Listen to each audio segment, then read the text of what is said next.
Parce que căn cái này cứ dương từ hàng một bát để lập cái cái nơi khai thể trong trong tuần tới cứ dương là chỉ có ở xa tại bên ở ngày tết. Ok lại một đó đây cứ nơi ta phải chỉ còn mà chân chu ngày vì cái lại này nơi đó tới cái lại nằm bán cứ tại bay cái lầu đây chân hiện từ mưa từ ngọc này thành được hàng nắng bên này cái ở vậy mua nhâm trong mà hai người ngọc này nó cứ từ sự việc nơi chất lại nhau hotel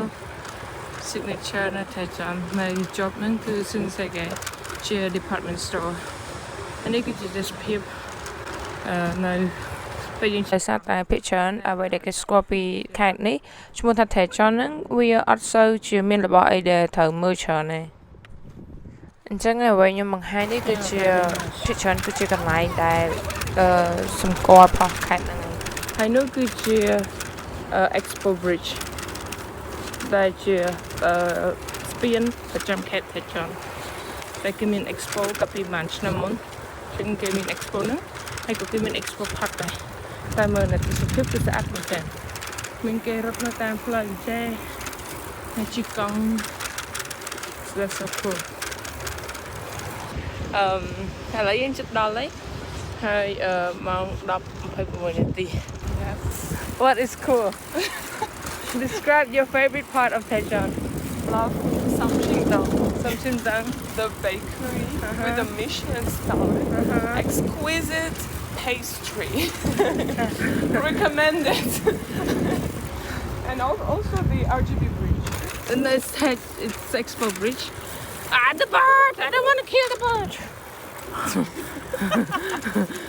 Yeah, and also flowers. Yeah, very nice. Flowers and orange. Yeah, that's me. In case you don't know who she talks about.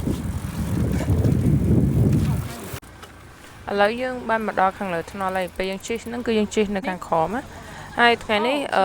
មានអ្នកដែលនៅ DCC ហ្នឹងគឺជាតំបន់គេហៅអាគារ convention ណាអញ្ចឹងពេលខ្លះវាមាន conference ពេលខ្លះមានការប្រគំតន្ត្រីអញ្ចឹងថ្ងៃនេះគឺមានការប្រជុំតន្ត្រីប៉ុន្តែតារាហ្នឹងមានអារម្មណ៍ថាគាត់ជាតារាជំនាន់ចាស់ដោយសារតែ fan គឺសិតតែជាអ៊ំអាជូម៉ាតែបងខ្ញុំស្មានតែគេមកគ្រប់គ្រងហែប៉ាក់ណាព្រោះគេមានការបោះឆ្នោតនៅអាទិត្យក្រោយបន្ទាប់ពីថ្ងៃដែលខ្ញុំទៅហ្នឹងអញ្ចឹងខ្ញុំស្មានតែជាការ promotion នៃការបោះឆ្នោតតាមពិតអត់ទេគឺមាន idol មកប៉ុន្តែជា idol ជំនាន់ផុសអាជូម៉ា យើងមកដល់កន្លែងនេះឈ្មោះថា DCC នេះគឺជា branch របស់សងស៊ីមតាំងនៅថៃចិនមួយដែរដែលមិនជាហើយយើងមកដល់នេះ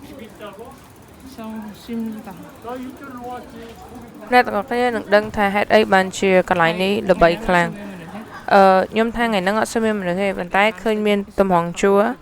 ប៉ុណ្ណឹងគឺជួរតិចមែនតើបើថាជាធម្មតាគឺជួររហូតអូសព័ទ្ធជុំវិញហ្នឹងគឺសិតតែជាមនុស្សអញ្ចឹងហើយនេះមិនជាសាខាធំទៀតគ្រាន់តែជាសាខាទី2ឬក៏សាខាទី3សាខាបន្តបន្សំណាបើសាខាធំមិញគឺនៅទីតំបន់នៅប្រជុំជនគឺមនុស្សជុំគ្នាជិះឡានមកកង់អត់អស់ដាច់មនុស្សផងដឹងថាតតម្រង់ជួរគ្នាតផ្លូវអញ្ចឹងហាងនេះគឺ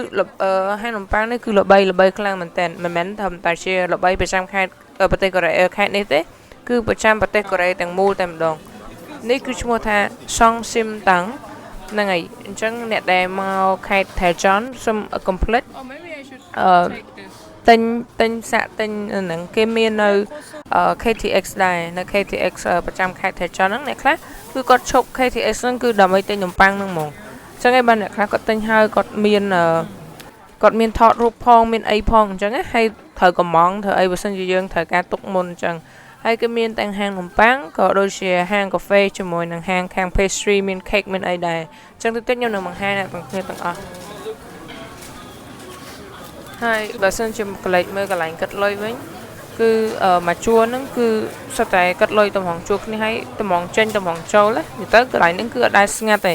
ហើយមើលពីរៀបវេចខ្ចប់នឹងសេវាកម្មរបស់គេវិញគឺលឿនឡាយហែសមែនតើគឺគាត់ថាគឺស្ទាត់ជំនាញហ្មងដូចម៉ាស៊ីនអញ្ចឹងណាហើយនេះគឺជាអ្វីដែលខ្ញុំទិញនំប៉័ងនឹងឈ្មោះគេព្រឹកឈ្មោះបាត់ហើយប៉ុន្តែមានham នឹងគេ slice ជាមួយនឹង cheese នៅក្នុង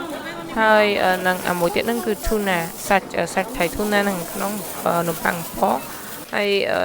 អាហ្នឹងគឺជា favorite របស់ខ្ញុំហើយអ្នកនឹងអាចទាយបានតម្លៃហ្នឹងអស់ប៉ុន្មានដែរបើតែខ្ញុំចាំដូចជាមួយនោះគឺ7,500ហើយមួយទៀតគឺ2,000អញ្ចឹងសរុបទៅប្រហែលជា10,000ជាងសម្រាប់ពីរហ្នឹងហើយបន្ទាប់នេះគឺជាអ្វីបង្ហាញត្រួសពី cake និង pastry ដែលគេមាននៅជាប់ហ្នឹងអញ្ចឹងហើយយើងឡើងមកជាន់ទី2មកគឺជាហាងកាហ្វេហើយខ្ញុំកំងនេះគឺកាហ្វេ latte ហើយមិត្តភក្តិខ្ញុំក៏កំងកាហ្វេ latte ដែរប៉ុន្តែជា hot your first final product what did you get it's a great video So this is the French cheese. okay French pastry. French drone okay ឥឡូវយើងមកបន្ទាប់ពីសាក់ពី3ម៉ាត់ហើយខ្ញុំនឹងឲ្យតម្លៃថាម៉េចតែប៉ុតនំប៉័ងនេះនឹងគឺស្រស់ថ្មីឆ្ងាញ់ឯប៉ុន្តែគ្រាន់ថាពេលខ្លះគឺគេដាក់រៀងផ្អែមអារសជាតិផ្អែមហ្នឹងគឺវាអត់សូវឆ្ងាញ់សម្រាប់ខ្ញុំ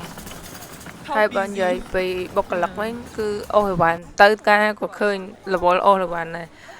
គឺតែងតែអញ្ចឹងដោយសារតែមិនធម្មតានៅជួរខាងមុខឯងឆ្លងខ្នល់ហ្នឹងក៏គេមានសាខាគេដែរគឺគេលក់របស់មួយទៀតដែលនំមួយទៀត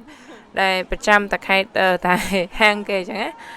ហើយនេះគឺជាស្ថានភាពទេសចរណ៍ traffic ដែលក្រុម fan របស់តារាជើងចាស់ So we're back from និយាយខ្មែរច្រឡំឥឡូវយើងមកពីហាងនំប៉័ងអីក៏បានទៅកន្លែងកាហ្វេដែរក្រោយជិះកង់ទៅសាលាវិញថ្ងៃនេះមនុស្សច្រើនមែនតើថ្ងៃអត់អញ្ចឹងតែអាទិត្យហ្នឹងដោយសារតែមានមនុស្សច្រើនដោយសារតែគេមានប្រគំតន្ត្រីពីតារាប្រហែលគាត់ល្បីប៉ុន្តែល្បីក្នុងចំណោមមនុស្សចាស់ឃើញមានតែមនុស្សចាស់គេច្រើនអ៊ំអាចជួម៉ាអញ្ចឹងតែហ្នឹងមេឃល្អមែនតើមេឃបែបថ្ងៃ So ឥឡូវយើងទៅផ្ទះវិញពេលមក10កន្លះឥឡូវទៅវិញនេះគឺមក10នាទីអញ្ចឹង1ម៉ោងកន្លះឥឡូវនេះណែផ្កាស្អាតមែនតើ Nee. នេះ Can I take your picture? You want to take my picture? Yeah. In exchange to my picture. Stop for photo យើងជប់ដើម្បីថតរូបមិត្តភក្តិខ្ញុំគាត់ចង់ថតរូបនៅជិតផ្កាហើយក្រោយទៅនំប៉័ងហើយយើងមក enjoy នៅទេសភាពមានព្រៀបមានអីនេះសម្រាប់ខ្ញុំគាត់ថាបើព្រៀបទៅនឹងខេត្តផ្សេងទៀតនៅក្នុងខេត្តថៃចន់ហ្នឹងគឺវាអត់មានអីមើលទេបើក្រៅទៅពីកន្លែងខ្ញុំនៅហ្នឹងកន្លែងដែលសាលាខ្ញុំហ្នឹងសាលាខ្ញុំឈ្មោះ Kais បើអ្នកទាំងអស់គ្នាមកលេងគឺទីធ្លាសាលាស្អាតមែនតើហើយធំទៀតហើយនៅជុំវិញហ្នឹងគឺមានទេសភាពបែបហ្នឹងយើងអាចជិះកង់យើងអាចមើលទឹកមើលអីចឹងណាយើងហាត់រត់ហាត់ប្រាណក៏បានហើយមានផ្កាចម្រុះឲ្យច្រើនក៏ប៉ុន្តែបើក្រៅទៅពីហ្នឹងទៅគឺខ្ញុំមិនដឹងថាមានអីគេទៀតទេនៅហ្នឹងហើយក្រៅពីហាងនំប៉័ងហ្នឹងប៉ុន្តែសម្រាប់ខ្ញុំបើសិនជាជីវិតជានិស្សិតណាគឺបរិស្ថាននេះគឺល្អខ្លាំងមែនតើនេះគឺជានៅខាងទ្វារខាងមុខនៃសាលារបស់ខ្ញុំហើយខ្ញុំទៅដម and that's it for the vlog today Bread. អញ្ចឹងឥឡូវ vlog នេះគឺមានតែប៉ុណ្្នឹងឯងហើយអ្នកទាំងខ្ញុំមើលខ្លួនឯងថាទេសភាពស្អាតប៉ុណ្ណាហើយថ្ងៃណាមួយខ្ញុំនឹងបង្ហាញទេសភាពផ្សេងទៀតនៅខាងជុំវិញហ្នឹងហើយក្នុងសាលាដែរអញ្ចឹងជួបគ្នាក្នុងវីដេអូក្រោយហើយកុំភ្លេចជួយ like ហើយ subscribe ហើយខ្ញុំនឹងមានអីបង្ហាញបន្ថែមទៀតនៅវីដេអូក្រោយបាយបាយ ខ្ញុំឲ្យមើលដមស្លាយនេះដមចាស់